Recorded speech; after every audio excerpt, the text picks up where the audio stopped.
I still remember that evening so vividly. The house smelled of cardamom tea, the curtains swayed gently with the evening breeze, and for a brief moment, I felt peace. My son, the boy I had raised with my own two hands, sat across from me. Beside him was the young woman he called his special friend. I had been waiting for months, wondering when he would finally tell me about their future together. So, with a smile and a hopeful heart, I asked the simplest of questions. When is the wedding date? Have you both decided? I thought the room would light up with joy, that they would share plans and maybe even blush with excitement. But instead, silence filled the air, followed by laughter. Not sweet laughter, not the kind that warms a mother's heart. No, it was cold, sharp, and mocking. My daughter-in-law looked straight into my eyes, her lips curled with disdain, and said, "Wedding date? You don't need to worry. We already married. You weren't invited." Her words hit me harder than a slap. For a moment, I couldn't even breathe. My ears rang, my chest tightened. Married? Already? And their own mother. Hadn't been told, hadn't been invited, hadn't even been considered worthy of knowing. I turned to my son, desperate for him to laugh it off, to say it wasn't true. But he just sat there looking down at his hands. Silent, ashamed, afraid. And that silence cut deeper than any insult ever could. My mind raced back through the years. The sacrifices I had made for him. The nights I stayed awake when he was sick. The money I saved penny by penny for his education. The dreams I had of one day standing proudly by his side on his wedding day. All of it, erased in an instant. I felt the sting of humiliation in front of her. This woman who wore victory in her eyes as if shutting me out had been her plan all along. She wanted me to feel small, unwanted, discarded. And in that moment, I did. I managed to force a weak smile, but my hands trembled around my teacup. My voice cracked as I whispered, "Oh, I see." That was all I could say. Because if I said more, I knew the tears would come, and I refused to let her see me cry. Not then, not there.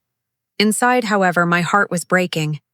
A mother's dream had been shattered in the cruelest way, by her own child, with the woman he chose by his side. And as I sat there, pretending to sip my tea, I knew something had changed forever. The bond I thought was unshakable had just cracked, and I feared it might never be whole again. But what I didn't know at that moment was that this humiliation was only the beginning. That night after they left, I couldn't sleep. I kept staring at the ceiling, replaying her cruel laugh over and over in my mind. "We already married. You weren't invited." Those words echoed like a curse, as if she wanted them carved deep into my heart. I told myself, maybe I misunderstood. Maybe my son would explain. Maybe he didn't want to hurt me. Maybe he was forced. Yes, that's what I clung to, a mother's desperate hope. The next morning, I called him. My voice shook as I asked, "Beta, is it true? Did you really get married without telling me?" There was a long pause on the line. I could hear his breathing, heavy, uneven. For a moment, I prayed he would laugh, say, "No, Amma, of course not. How could I ever marry without you?" But all I heard was silence, and then a broken whisper. "Yes, Amma, it's true." I felt the ground slip beneath me. My son, the boy I had given my whole life to, had hidden the most important moment of his life from me. And not just hidden it, he had erased me from it. I asked him why. My voice was trembling, my heart pleading. "Why, Beta? Why would you do this to me?" Before he could answer, I heard her voice in the background, sharp, commanding, like a puppeteer pulling the strings. "Don't explain anything. She doesn't need to know. You're not a little boy anymore." And just like that, he hung up. That silence after the click was louder than any scream. My hands shook so violently I almost dropped the phone. I sat there staring at the wall, realizing that my son, my own blood, was slipping away from me. Days turned into weeks, and he avoided me. No visits, no calls, not even a message. When I tried to reach him, she would answer. Her tone was laced with victory, every word a reminder that she had won, and I had lost. One evening, I went to their house unannounced, still clinging to the hope of seeing my son face to face. Maybe then he'd talk. Maybe then he'd tell me the truth of his heart. When he opened the door, his eyes darted nervously toward her before they landed on me. He looked like a stranger, tired, distant, almost ashamed. I wanted to hug him, to ask him what spell she had cast over him, but before I could even step inside, she appeared, standing tall behind him. Her smile was smug, her arm possessively wrapping around his. "Oh, you're here? How unexpected," she said, her tone dripping with sarcasm. I looked at my son, searching his face for the boy I once knew, but he wouldn't meet my eyes. He shifted uncomfortably, mumbling, "Amma, it's not a good time. Maybe later." And with that, he closed the door. On me. On his mother. I stood there in the hallway, the neighbors watching through their curtains, my dignity shattered. The door's slam wasn't just wood against wood, it was the sound of betrayal. On my walk home, every step felt heavier than the last. I wasn't just losing my son. I was losing the years of love, sacrifice, and devotion that tied us together. I realized then that she hadn't just taken him as her husband. She had taken him away from me, piece by piece, word by word, silence by silence, and the cruelest part? He let her, but deep inside, beneath the grief, a spark was igniting.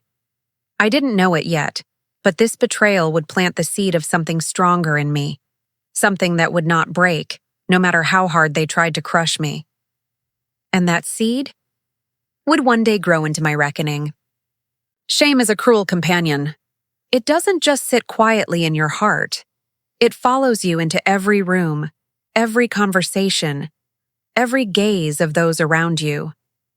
After that day at their doorstep, the whispers began. At first, I thought it was my imagination, that maybe I was just too sensitive. But then I heard it. Soft voices in the market, subtle glances at the tea stall, neighbors lowering their voices as I passed by. They say she wasn't even invited to her son's wedding. Imagine. A mother, excluded like that. What kind of son does such a thing? Or maybe she wasn't a good mother. Otherwise, why would he do this?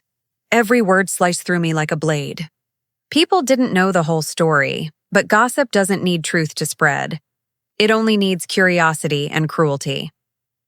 At the grocer's, an old acquaintance smirked and asked, "So, how was the wedding?" I heard it was private. Her eyes lingered on me, waiting for me to break. I forced a smile, pretended not to understand, and quietly walked away. But inside, I was crumbling.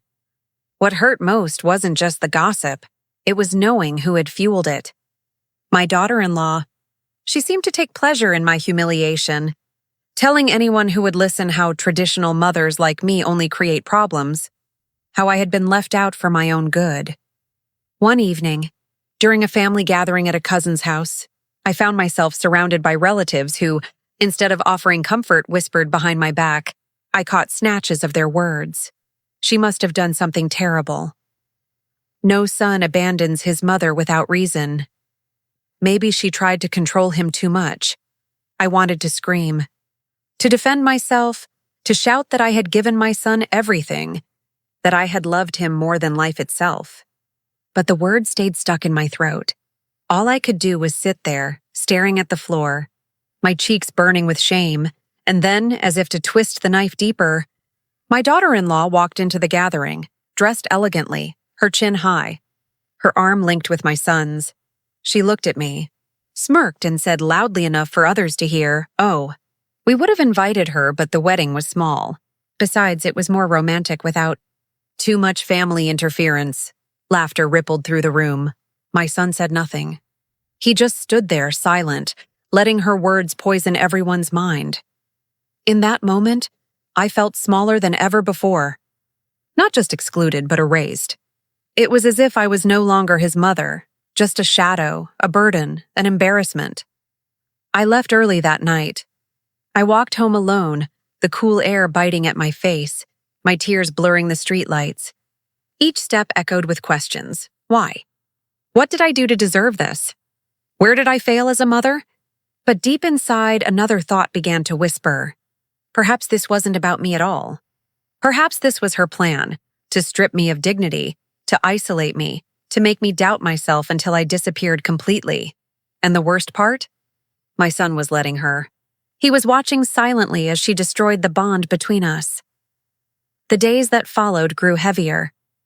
My phone stayed silent. My house felt emptier than ever.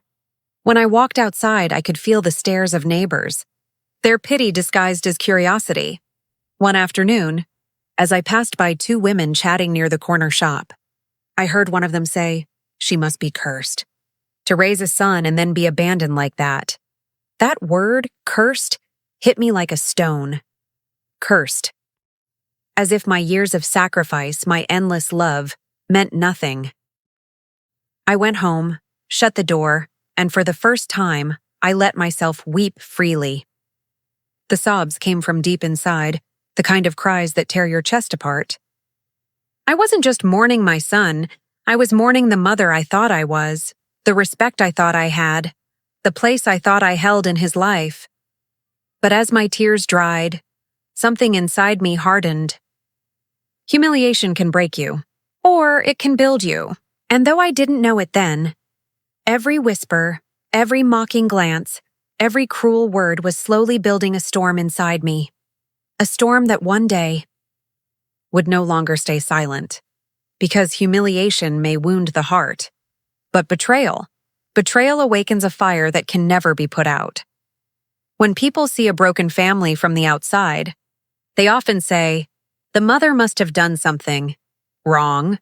But what they don't see are the invisible threads of manipulation that slowly choke the bond between parent and child. After weeks of silence and humiliation, I began to notice patterns.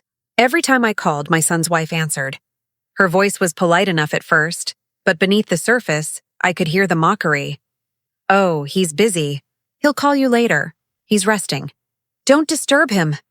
He's with me now, can't you understand?" Later never came. Resting never ended, and with me became a wall she built higher and higher, brick by brick, until I could no longer reach him. When my son finally did come by one afternoon, I thought maybe things would soften. I prepared his favorite meal, the one he always asked for as a child, spiced lentils with hot bread, simple but filled with love.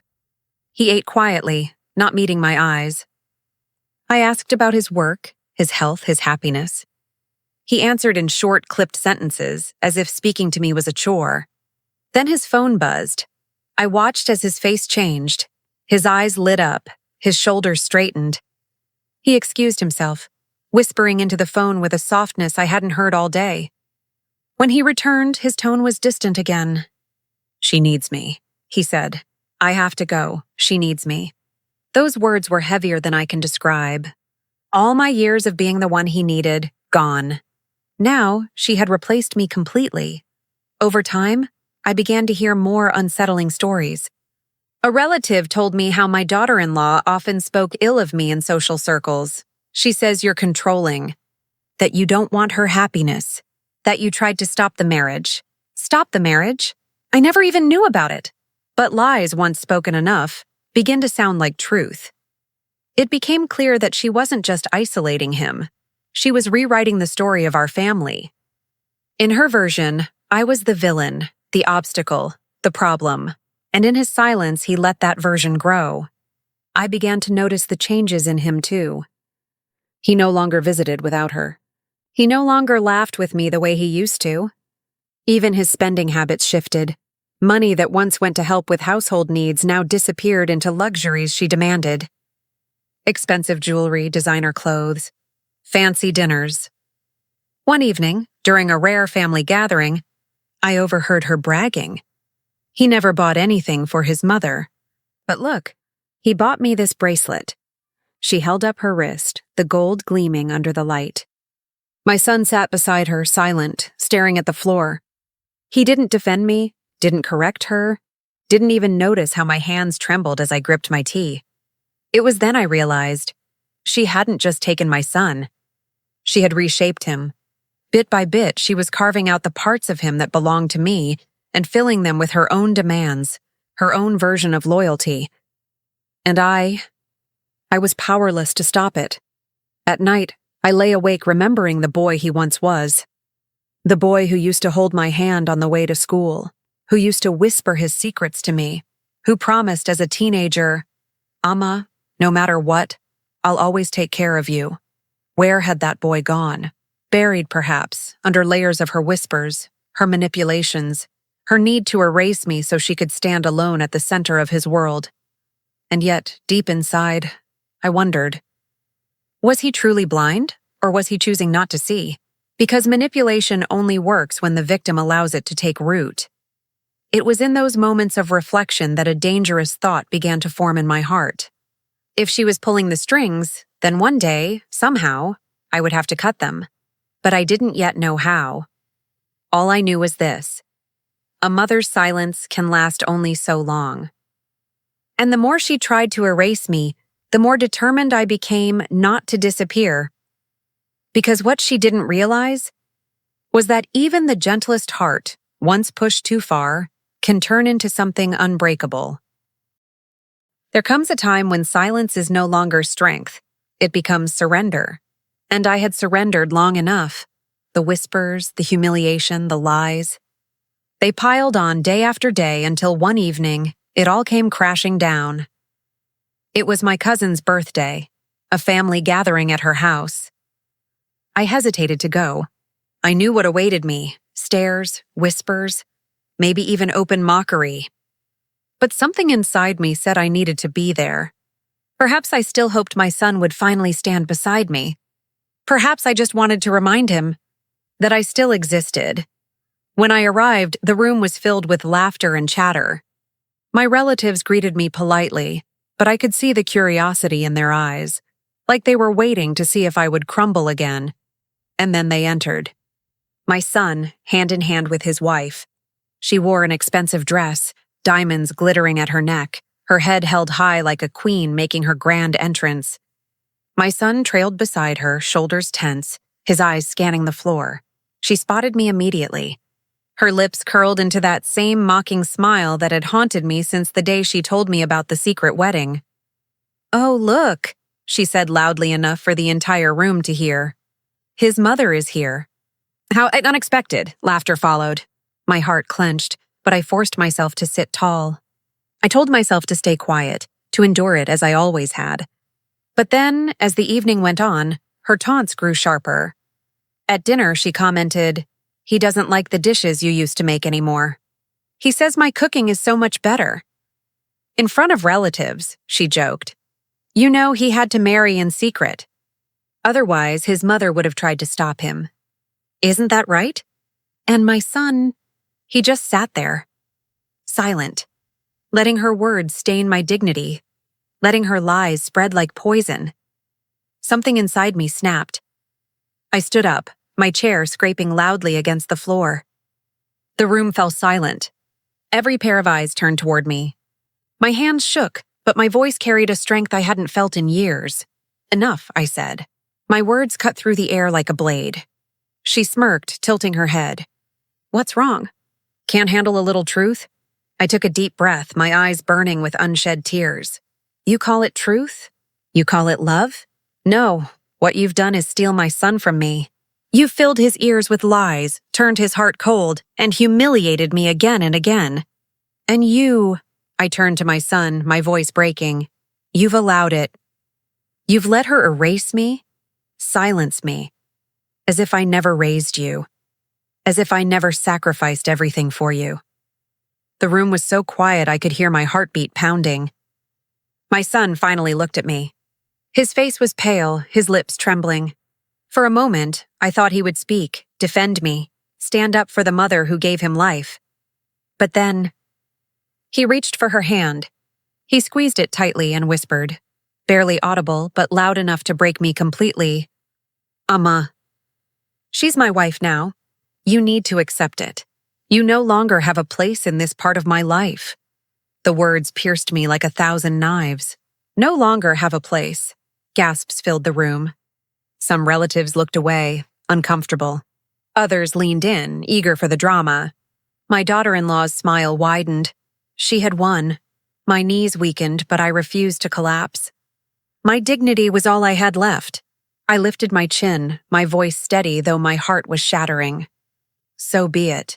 If that is your choice, then I will no longer stand in your way.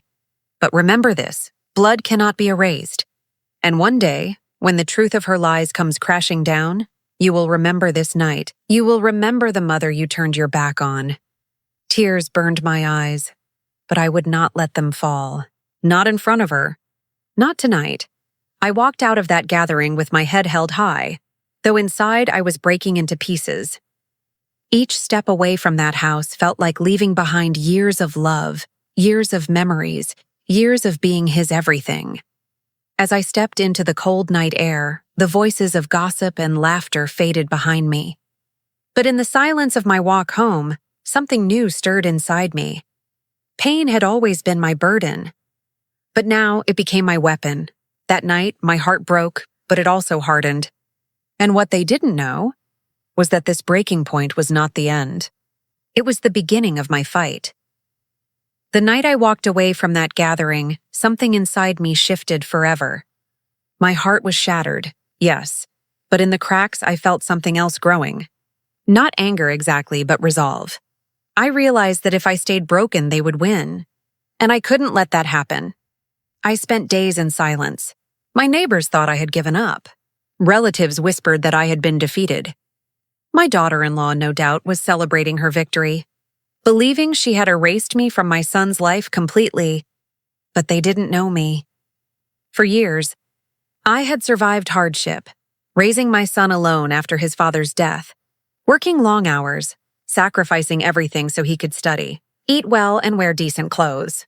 That strength hadn't left me. It was still there, buried beneath the pain. All I had to do was reach for it. One morning, I stood before the mirror and said to myself, "You are not weak.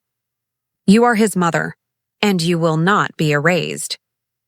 From that moment, I stopped drowning in sorrow and began looking for the truth. I started observing, listening, piecing together the fragments that others ignored. At first, it was small things. I noticed how my daughter-in-law always spoke about money, her clothes, her jewelry, her vacations. I overheard relatives mention how she boasted about expensive gifts my son bought her, gifts he could never afford on his modest salary. Where was that money coming from? One afternoon, I visited a close family friend who worked at the same company as my son. Over tea, I gently asked how my son was doing at work. The man hesitated before admitting, "He's been taking loans. Large ones. People are worried about him." Loans. My son, who once scolded me for even borrowing a little to pay bills, was now drowning in debt. The puzzle pieces started to form a picture. She wasn't just manipulating his heart. She was draining him financially, wrapping him in chains of debt he couldn't escape. I began to dig deeper, quietly, discreetly. I didn't want to confront them yet. I wanted proof. I visited the bank where my husband and I had once kept our savings. The manager, an old acquaintance, told me something that froze my blood. My son had been trying to access the account I had in my name, the small savings I had left for emergencies. And who had accompanied him? His wife. She was planning ahead, taking not only what he earned, but what little I had left as well. But her arrogance became her weakness. At family events, she couldn't resist bragging. One day, she boasted about an upcoming vacation abroad. First-class tickets, luxury hotels, she said, showing off the confirmation emails on her phone. She didn't notice me watching from across the room, or how her carelessness revealed my son's name wasn't even on some of those bookings. Instead, another man's name appeared, a name I quietly memorized. The realization hit me like lightning. This wasn't just about greed. There was another secret buried beneath her lies. My son wasn't the only man funding her luxury. That night, I couldn't sleep. My heart raced with both fear and anger. I wanted to storm into their home, confront her, expose her deceit to my son right then. But I stopped myself. No, Not yet. Because timing was everything. If I confronted her without proof, she would twist my words, paint me as the jealous, meddling mother. My son, already blinded, would side with her again. So, I waited. I gathered evidence. I asked quiet questions, spoke to people she thought didn't matter, shopkeepers, neighbors, acquaintances. Piece by piece, her mask was beginning to slip, and I was there to catch every fragment. During those days of quiet investigation, I also rebuilt myself. I stopped hiding at home and walked through the market with my head high. I started wearing brighter clothes, refusing to look like a defeated woman. When relatives whispered, I let them. I knew soon the truth would silence them. For the first time in months, I felt powerful again. Not because I had stopped hurting, the pain of my son's betrayal still cut deep, but because I had direction. I had a purpose. I was no longer just a mother mourning what she lost. I was a mother preparing for justice, and soon, very soon, the day would come when I would no longer be silent. The day arrived not with thunder but with silence. A silence that felt heavy, like the air before a storm. I had waited patiently, gathering every scrap of proof, every whispered rumor, every careless mistake my daughter-in-law had made. And now, I was ready. It was my grandson's birthday, an occasion that brought the entire family together. Relatives filled the house, children laughed, the smell of food floated through the air. On the surface, everything seemed festive, but inside me a fire burned. I knew this gathering would not end as it began. I watched her glide through the room, dressed in glittering clothes, her wrists stacked with gold bangles. She smiled sweetly at the guests, playing the role of a devoted wife and mother. My son trailed behind her like a shadow, tired and hollow-eyed, yet still blindly loyal. I clenched my fists. Not after today. Not anymore. When the cake had been cut and everyone settled with plates of food, I stood up. My voice was steady, though my heart raced in my chest. Before we celebrate further, I said, there is something that needs to be spoken. Something that has been hidden for too long. The room went quiet. Dozens of eyes turned toward me. My son frowned uneasy. My daughter-in-law's smile flickered. I took a deep breath and continued. For months, I have stayed silent as I was insulted, pushed aside, and made to feel like a stranger in my own family. But silence only feeds lies. Today, the truth will be spoken. I pulled out a folder I had carried with me, filled with documents and photographs. Gasps echoed around the room as I laid them on the table. Loans, I said, holding up the papers. My son, who was once responsible and proud, has been drowning in debt. Not for himself, but for the luxuries of his wife. Look here, tens of thousands borrowed in his name, while she parades around in silks and diamonds. My son's face paled. He tried to speak, but his wife cut in first. This is nonsense. She's making it up. I raised my voice sharper now. Am I? Then explain this. I held up printed screenshots of her travel bookings. First-class flights, 5-star hotels, paid for not by my son but by another man. His name is right here. A shocked murmur swept the room. Guests leaned closer, whispering, their eyes darting between her and my son. Her face turned red. Those are lies. Forged papers. But I wasn't finished. My voice grew louder, stronger with every word. Lies? Then tell us why the bank manager saw you at my side trying to access my savings account. Money I earned with my husband, money meant for emergencies, not for your greed. The crowd erupted. Aunts, uncles, cousins, all began speaking at once, some scolding her, others staring in disbelief. My son looked frozen, his eyes darting between me and the woman he thought he knew. And then, I played my final card. From my purse, I drew out a small USB drive. I had asked a friend to help me retrieve messages she thought were hidden. Messages between her and that other man. Love notes, promises, details of money transfers. My friend had printed the conversations. I spread them across the table like poison arrows. Read them, all of you, I said. My voice trembled with fury. This woman who pretended to love my son has been betraying him with another man. While draining him dry, she was laughing behind his back. The room fell into stunned silence. My daughter-in-law's mask cracked completely. She stammered, reaching for the papers, but my son snatched them first. His hands shook as he read the words. His face went white, then dark with rage. "You," he whispered, his voice breaking. "All this time, all these lies." She tried to grab his arm. "It's not true. It's not what it looks like." But he pushed her hand away. "Enough. I defended you against everyone, even my own mother. And this is how you repay me?" Tears filled my eyes, but I stood tall. For once, the truth was no longer trapped inside me. It was out in the open, undeniable. The relatives who had once judged me now whispered in my defense. Some even came forward, patting my shoulder, murmuring apologies for ever doubting me. The tide had turned. My daughter-in-law, her face contorted with rage and fear, shouted, "You've ruined me! You think anyone will believe you over me?" But the evidence lay scattered across the table, undeniable, damning. My son dropped the papers, his head in his hands. He looked broken, betrayed, lost. And though my heart ached for him, I knew this was the price of truth. Sometimes it shattered before it healed. I spoke one final time, my voice quiet but firm. "I did not do this to destroy you," I told my son. "I did this to save you. Because I am your mother, and I will never stop fighting for you, even when you turn your back on me." The silence that followed was heavy, but it was no longer mine to carry. The truth belonged to everyone now. The mask had been torn off, and as my daughter-in-law stormed out, her pride crumbling, I knew one thing for certain. This was not the end of the story. This was the beginning of justice.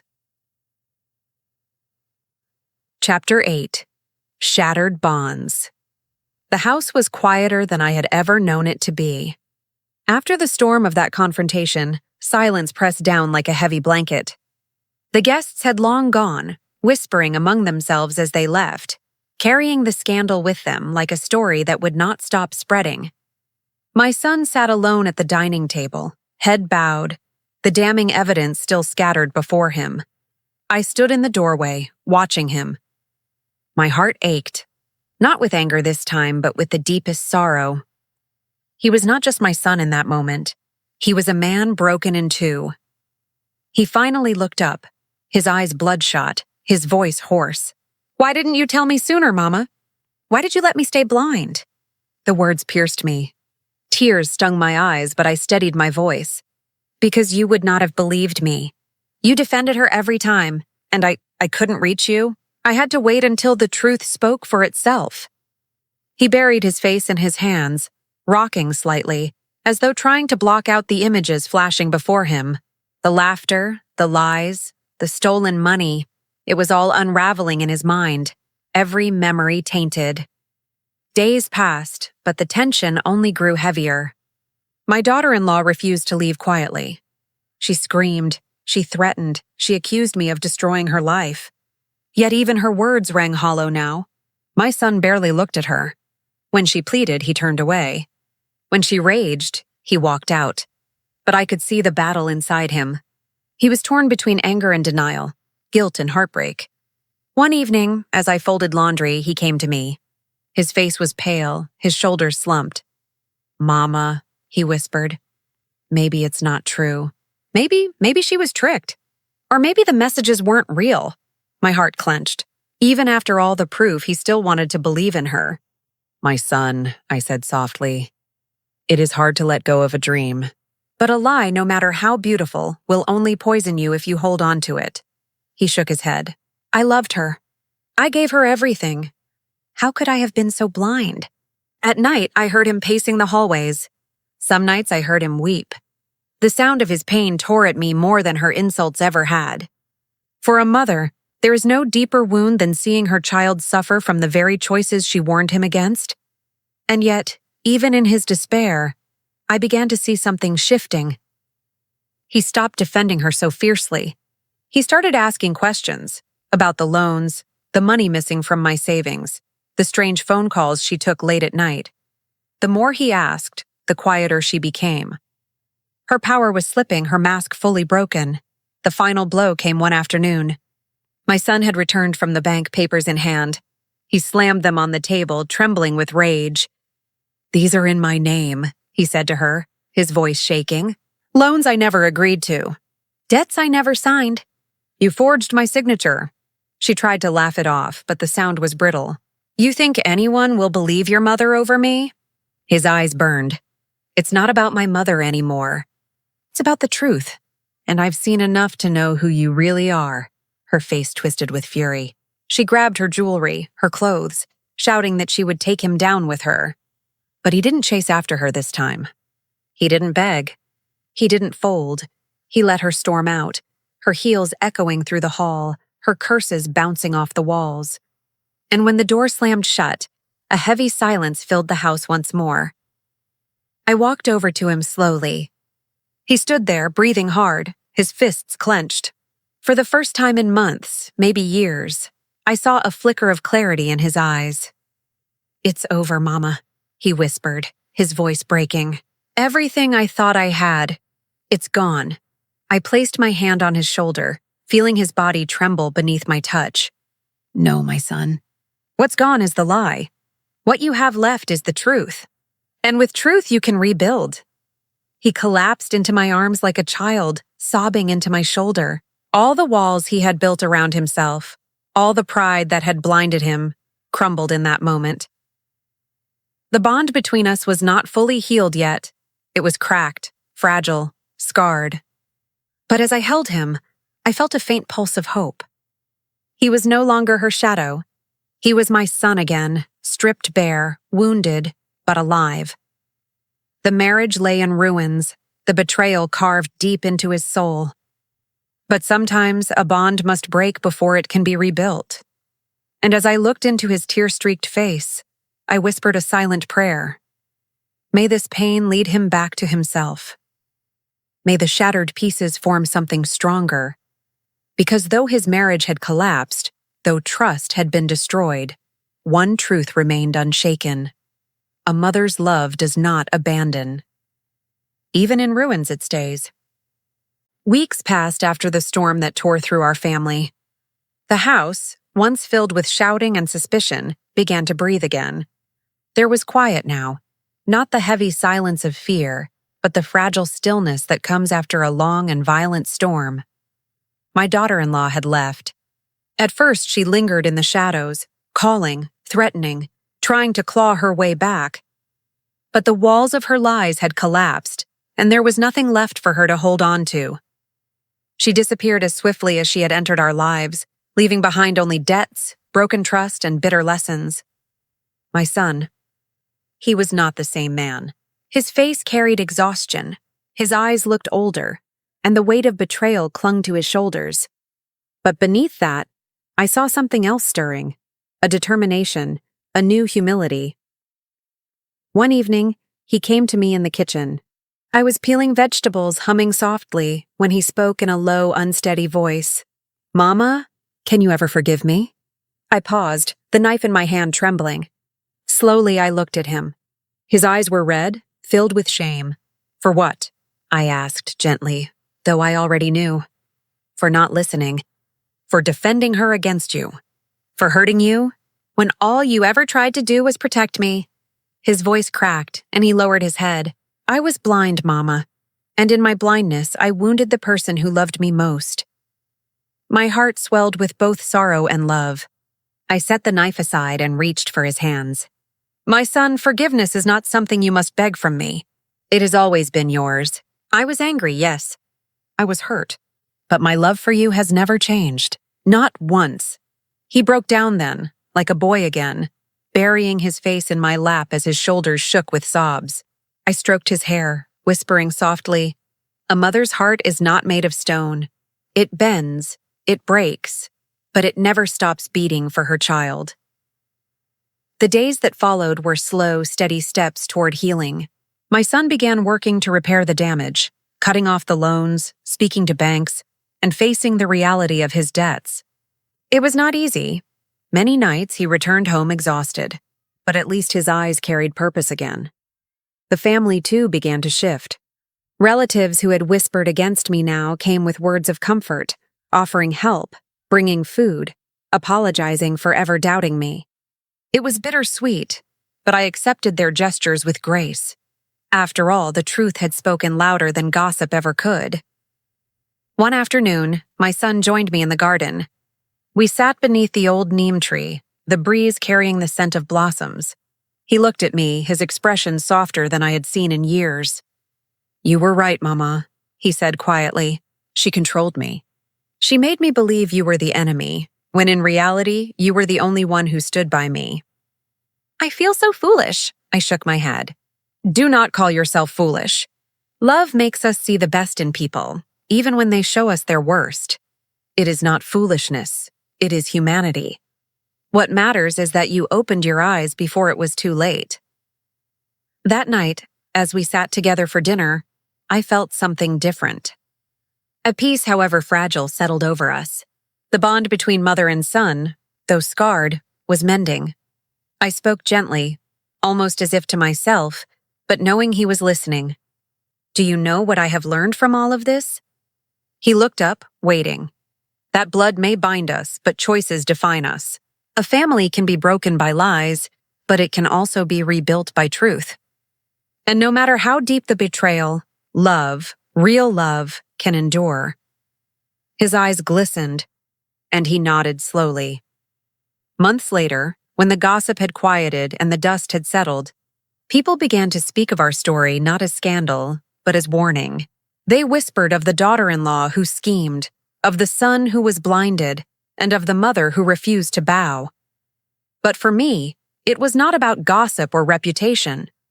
It was about survival, about standing tall when others tried to push me down, about protecting the one I loved, even when he didn't see the danger. And in that, I found my own strength. As I sit here now, telling you this story, I feel both the sting of pain and the warmth of healing. My son still carries scars, but he also carries wisdom. He has learned to be cautious, to value honesty, to cherish the bond we nearly lost. The daughter-in-law who mocked me, who laughed in my face, who thought she had won, she is gone. But her cruelty left behind a lesson neither of us will ever forget. And so, when I look at my son, I no longer see just the boy I raised or the man who faltered. I see someone reborn from betrayal. And I see myself, not just a mother, but a woman who stood against humiliation and emerged unbroken. Because in the end, this is not just a tale of betrayal. It is a story of endurance, of truth, and of the love that refused to die.